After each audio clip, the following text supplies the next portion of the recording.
భక్తుడు మే నెల tickets book అవ్వలేదు మేడం, బట్ మేము ఎలా స్వామివారి దర్శనాన్ని చేసుకోవాలి అని అడిగారు. ఆన్లైన్లో దర్శనం టికెట్ బుక్ అవ్వకపోయినా ఏమీ బాధపడని అవసరం లేదండి. తిరుపతిలో ప్రతిరోజు కూడా ఉచిత సర్వదర్శనం టికెట్లను టీటీడీ వారు కేటాయిస్తారండి. వాటిని తీసుకొని మీరు దర్శనానికి వెళ్ళొచ్చు.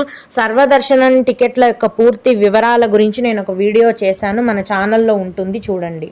అలాగే మేడం 500 రూపాయల దర్శనం టికెట్స్ ఎక్కడ ఇస్తారు అని అడిగారు. 500 రూపాయల దర్శనం టికెట్లను ఆర్జిత సేవా దర్శనం టికెట్లు అంటారండి. వీటిని కేవలం ఆన్లైన్లో టీటీడీ వారి వెబ్సైట్లో మాత్రమే విడుదల చేస్తారు. తిరుమలలో కానీ తిరుపతిలో కానీ ఇంకెక్కడా కూడా ఇవ్వరండి. తిరుపతిలో ఉచిత సర్వదర్శనం టికెట్లను మాత్రమే ఇస్తారు.